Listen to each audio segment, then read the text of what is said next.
2 mois après la mise en service de la nouvelle aérogare de Brest, André Jourde, vice-président de la Chambre de commerce de Brest en charge de l'équipement, nous la présente et définit ses objectifs. Nous sommes ici dans la nouvelle aérogare et nous avons dû la mettre en route parce que l'aérogare qui existait jusqu'à décembre avait été dimensionnée pour 800 000 passagers. Alors 800 000 passagers, nous étions déjà à 817 000 passagers en 2006, donc nous sommes arrivés à 861 000 passagers en 2007, ce qui montre que c'était devenu une nécessité. Aujourd'hui, donc dans cette nouvelle aérogare, c'est à peu près 5 fois plus de surface, avec 20 000 m² couverts, et beaucoup d'avantages par rapport à ce qui existait auparavant. Ce qui nous était reproché, c'était que les avions n'étaient pas directement reliés par des passerelles, et aujourd'hui nous avons 2 passerelles qui relient les avions. Et nous avons également des parkings couverts, ce qui permet désormais aux passagers qui viennent de pouvoir être à l'abri depuis l'arrivée sur l'aéroport jusque dans l'avion. Ce que l'on peut dire également, donc, c'est qu'il y a beaucoup plus de place, que cette nouvelle aérogare a été dimensionnée avec les nouvelles normes de sûreté et de sécurité qui sont extrêmement dévoreuses d'espace et donc nous en apporte beaucoup plus de convivialité avec également de la convivialité en ce qui concerne les magasins et puis toute la partie structurelle même du bâtiment. Alors l'objectif de cette nouvelle aérogare, c'est bien évidemment de permettre aux passagers de pouvoir embarquer dans des conditions qui sont les plus intéressantes possibles et qui se justifient le mieux possible, avec une capacité de maintenir Brest au niveau d'un aéroport, au niveau d'une métropole régionale. Alors vous avez vu que l'on a voulu au démarrage que ce bâtiment ait une forte connotation à la fois aérienne, connotation à la fois terrienne et connotation de la mer.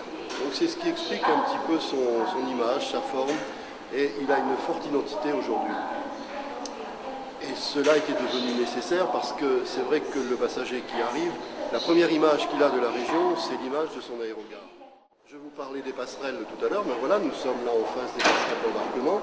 C'est quelque chose bien sûr de très courant sur tous les grands aéroports internationaux, voire nationaux, mais à la taille de Brest, c'était pas aussi évident que ça. Et aujourd'hui, c'est fait, nous les avons.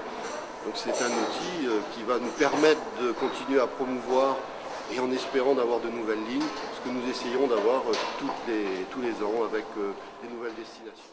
Donc nous avons eu sur 2007 37 destinations au départ de Brest.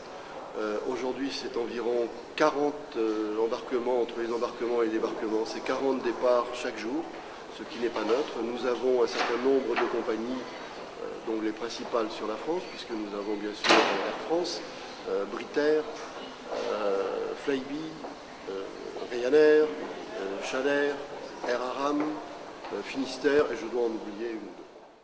L'investissement donc pour cette nouvelle aérogare, c'est 52 millions d'euros.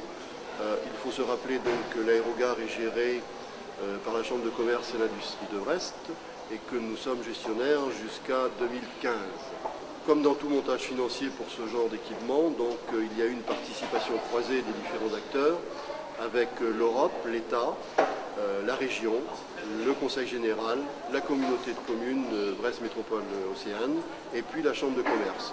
Alors très grossièrement, mais avec la Chambre de commerce qui est un petit peu plus au-dessus du quart, chaque participant a à peu près participé au quart. Lorsque l'on regroupe le Conseil général et Brest Métropole Océane, ça fait à peu près le quart pour tout le monde. On dit en général que c'est environ 1 million de passagers, 1000 emplois.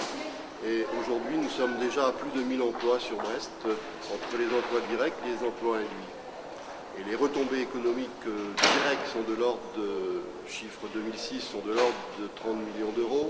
30 millions d'euros également que l'on considère sur ce qu'il y ait l'effet de passage. Le montant global des retombées économiques est de l'ordre de 180 millions d'euros. On peut donc penser effectivement qu'une aérogare est un élément structurant non seulement au niveau géographique, puisque comme nous sommes très loin de la capitale, c'est très important et qu'il faut pouvoir, si l'on veut maintenir le tissu économique, il faut pouvoir y répondre par des moyens rapides d'accès. Donc l'aérien est quand même le moyen aujourd'hui, le seul moyen qui soit rapide et qui soit efficace tant que nous n'aurons pas la ligne à grande vitesse à 3 heures de Brest, qu'à Paris et Quimper. Donc c'est l'aérien qui sera devant.